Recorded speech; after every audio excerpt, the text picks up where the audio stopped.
దేవునికి స్తోత్రం. ప్రియమైన వారలారా, రక్షకుడును ప్రభు అయిన యేసుక్రీస్తు వారి నామంలో మీకు శుభములు వందనాలు తెలియజేస్తూ ఉన్నాం. దేవుడు మిమ్మలను, మీ బిడ్డలను, మీ కుటుంబములను దీవించి ఆశీర్వదించునుగాక. ఆమెన్. God bless you. దేవునికి స్తోత్రం. హల్లెలూయా. ప్రియమైన దేవుని పిల్లలారా, మనము సమృద్ధి కలిగినటువంటి చోట నివసించాలి. క్షేమకరమైనటువంటి స్థితి మనము మన బిడ్డలు అనుభవించాలి.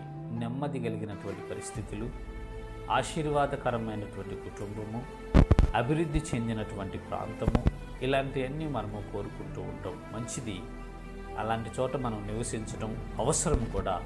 క్షేమాభివృద్ధి పొందుట మనకి ఎంతైనా ఉపయోగకరం. అయితే ఆ ఆశీర్వాదకరమైనటువంటి ప్రదేశంనకు, ఆ సమృద్ధి కలిగినటువంటి ప్రదేశంనకు మనం నడిపించువాడు మన దేవుడే. చూద్దాము లేఖన భాగము, కీర్తనల పుస్తకము 66వ కీర్తన 12వ చరణం 3వ లైన్లో మనం చూసినట్లయితే ఈ రీతిగా రాయబడి ఉంటూ ఉన్నది. నీవు సమృద్ధి గల చోటికి మమ్మను రప్పించి ఉన్నావో. దేవునికి స్తోత్రం. హల్లెలూయా.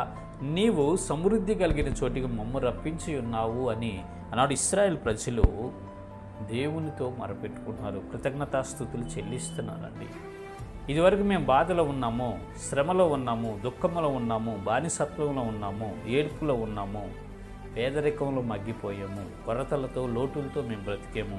అయితే నీకు మొరపెట్టినప్పుడు దేవా, నీవు మాకు ఉత్తరం ఇచ్చి మా వద్దకు దిగి వచ్చి సమృద్ధి కలిగినటువంటి చోటులకు మమ్మల్ని నడిపించేవయ్యా, నీకు స్తోత్రమని సాక్ష్యం ఇస్తున్నారు. ప్రియులారా, మన స్థితి గతంలో కొద్దిగానే ఉంది.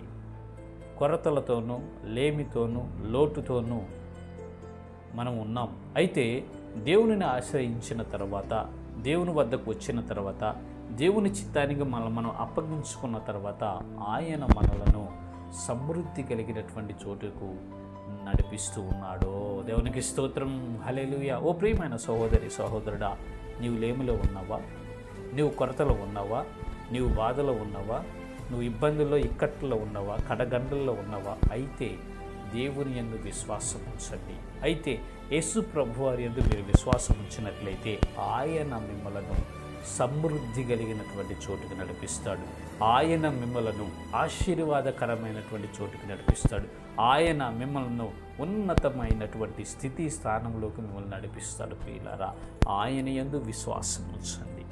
మన దేవుడు, మన రక్షకుడైన సర్వాధికారి అయినటువంటి ప్రభు అయిన యేసుక్రీస్తు వారి యందు విశ్వాసం ఉంచగలిగితే సమృద్ధి కలిగినటువంటి పరిస్థితులు మనకు కలిగింపచేస్తాడు. ప్రియులారా, ఇటు భౌతికంగాను సమృద్ధి ఉంటుంది, ఆత్మీయంగాను సమృద్ధి ఉంటుంది, మన కుటుంబాలు సమృద్ధికరంగా ఉంటాయి, మనం ఉండే ప్రాంతము సమృద్ధిగా ఉంటుంది, ఆశీర్వాదకరంగా మనం దీవించబడతాం. ఆనాడు ఇశ్రాయేలు ప్రజలు బానిసత్వంలో మగ్గిపోతూ ఉన్నప్పుడు, భారాలు వెట్టి చాకిరి చేస్తూ ఉన్నప్పుడు, లేమిడిలోనూ, శ్రమలోనూ, నిందలోనూ, అవమానంలోనూ ఉండినప్పుడు, దేవునికి మొరపెట్టినప్పుడు వారి వద్దకు దిగి వచ్చి సమృద్ధి కలిగినటువంటి ప్రదేశముకు వారిని నడిపించిన దేవుడు ఈనాడు మన వద్దకు దిగి వచ్చి ఉన్నాడు. ఓ సహోదరి, సహోదరుడా, లేమిలో ఉన్నావా?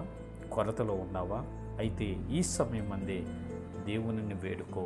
ప్రభువా, నాకు సమృద్ధి కలిగినటువంటి ప్రదేశంలోకి నన్ను నడిపించు, ఆశీర్వాదకరమైన ప్రదేశంలోకి నన్ను నడిపించు, దీవెనకరమైనటువంటి చోట నన్ను ఉంచు, నన్ను, నా బిడ్డలను, నా కుటుంబమును ఉంచు అని యథార్థ హృదయంతో నువ్వు అడిగినట్లయితే దేవుడు నిన్ను సమృద్ధి కలిగినటువంటి ప్రదేశంలోకి నడిపించబోతున్నాడు. దేవునికి స్తోత్రం. హల్లెలూయా. ఆయన యందు విశ్వాసం ఉంచి ఆయన ద్వారా సమృద్ధిని పొందుకొని సాక్షి బిడ్డలుగా మనం లేపుతాం. ఇటు కృప దేవుడు మనందరికీ కలుగు చేయనుగాక. ఆమెన్. God bless you. దేవునికి స్తోత్రం. హల్లెలూయా. క్రైస్తవ